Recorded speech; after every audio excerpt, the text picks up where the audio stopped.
একটা লাইভে এসে ওই যে একজন বলতেছিল যে 55 বছর বয়সী বুড়ি মহিলা তুই কি জানি বলে সংসার করতে পারলি না। হ্যাঁ, আমি তো তাও 22 বছর সংসার করছি, তোর তো 4 মাসও টিকলো না। হ্যাঁ, তুই এত কচি হয়ে তাহলে কি লাভ হইলো? তোর যে 4 মাসও সংসার টিকলো না। তুই নিজেকে যে কি মনে করে আল্লাহ জানে, আল্লাহ তাআলা জানে নিজেকে তারা কি মনে করে। হ্যাঁ, বলে কি যে 50 বছর বয়সী মহিলা তোর সংসার টিকলো না। আরে আমি 22 ইয়ার্স সংসার করেছি এবং আপনার সাথেও 4 বছরই ছিলাম। তোমার তো 4 মাসও টিকলো না যে সংসার। এখন তুমি কই? দাঁড়াও, কথাগুলো সুন্দর করে বলি। দাঁড়াও, হাসি পায় বুঝছো? তার তার দুর্দশা দেখলে আমার হাসি পায়। বলে না যে মানুষের হাসতে হাসতে হাসতে হাসতে মরে যায়। কি রে? হ্যাঁ, তুই মানুষের বাসায় এসে লাইভ করে আবার সংবাদ সম্মেলন করিস। এখন কি হইতেছে তোর জীবনে এগুলা? হ্যাঁ, কি হইতেছে?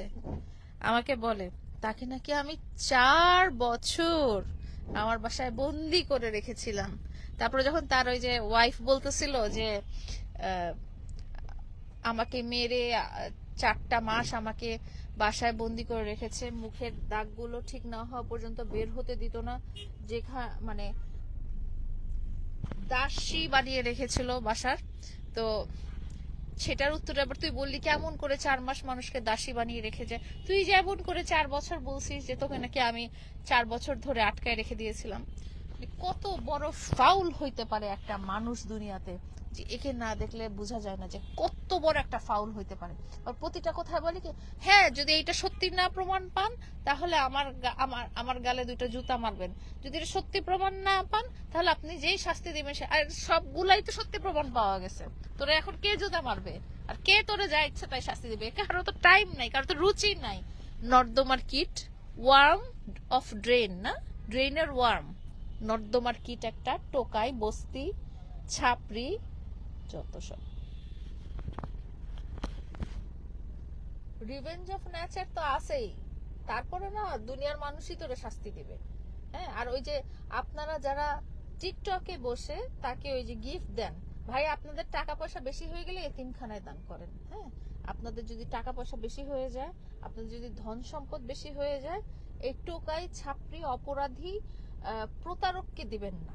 আপনাদের টাকা পয়সা আপনারা গরিব লোককে দান করেন, আপনাদের টাকা পয়সা আপনারা জাকাত দেন, আপনাদের টাকা পয়সা দিয়ে আপনারা ভালো থাকেন, আপনারা বেড়ান, একে টাকা পয়সা দিবেন না। হ্যাঁ, এই সব টাকা পয়সা নিয়ে এগুলো মানুষের জন্য প্রতারণার ফাঁদ তৈরি করে। টিকটকে যারা গিফটার আছেন, যারা তাকে ভালোবেসে তার সুন্দর মাসুম চেহারা দেখে, হ্যাঁ, যারা তাকে টাকা দেন, যারা তাকে গিফট করেন, তারা আর টাকা দিবেন না। সেই টাকা আল্লাহর নামে সদকা দেন, সেই টাকা জাকাত দেন, সেই টাকা এতিম দুঃখীদেরকে দেন। এই ছেলে এই এতিমদের টাকা পয়সা মেরে খাইছে, হ্যাঁ, তাকে দিবেন না, তাকে দিবেন না। বুঝতে পেরেছেন? যারা টিকটক, ও তো টিকটকে লাইভ করে তাকে অনেক মানুষ টাকা পয়সা দেয়, অনেক মানুষ গিফট করে। এটা করবেন না ভাই, একটা প্রতারককে টাকা দিয়ে সহায়তা করবেন না। সেই সব টাকা নিয়ে আরো বড় প্রতারণার ফাঁদ ফেলবে। কে জানে এই ধরনের জিনিস আপনাদের লাইফেও হতে পারে। ঠিক আছে, এই প্রতারককে টাকা পয়সা দেওয়া থামান। সেই টাকা পয়সা বরং আপনারা গরিব দুঃখী জাকাত দিবেন, এতিমদেরকে দান করবেন, কিছু না হলেও নিজের জন্য খরচ করবেন বা নিজের ফিউচারে ফ্যামিলির জন্য খরচ করবেন। একে আপনারা গিফট করবেন না, একে আপনারা টাকা দিবেন না, কিচ্ছু দিবেন না। এ কিচ্ছু পাওয়ার যোগ্য না। এই না টাকা পয়সা ধন দৌলত পাওয়ার যোগ্য, না এ ভালোবাসা পাওয়ার যোগ্য।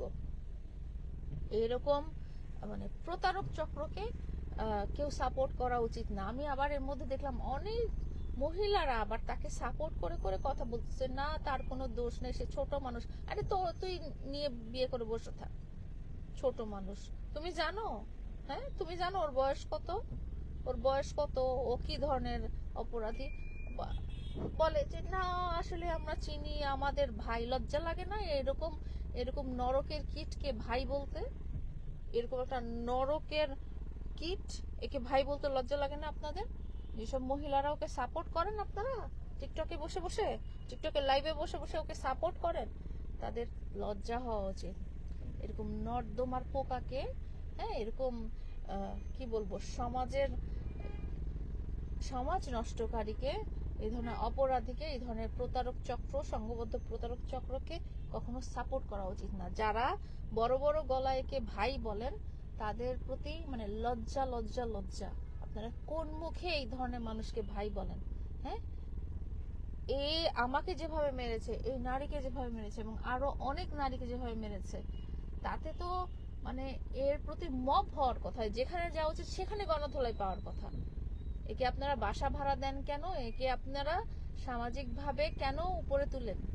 হ্যাঁ, এই ধরনের ঘটনা আপনাদের পরিবারে, আপনাদের পরিবারের সদস্যদের সাথে ঘটলে কেমন করতেন আপনারা?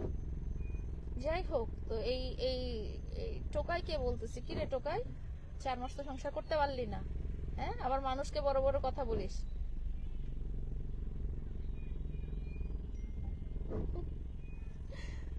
আর কিছু বলবো না, আর কিছুই বলবো না,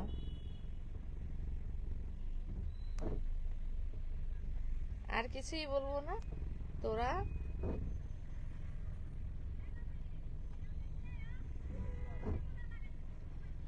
তুই তোর শাস্তি এই বেঁচে থাকতেই পাবি, এই দুনিয়াতে বেঁচে থাকতেই পাবি, বুঝছিস? তুই তোর শাস্তি দুনিয়াতে বেঁচে, আর যেসব আপুরা, ভাবিরা, খালাম্মারা ওর সাপোর্ট নেন না, তাদের জীবনে এরকম লোক আসা উচিত। তারাই নিয়ে যান, কোলে নিয়ে বসে রাখেন, যত সব।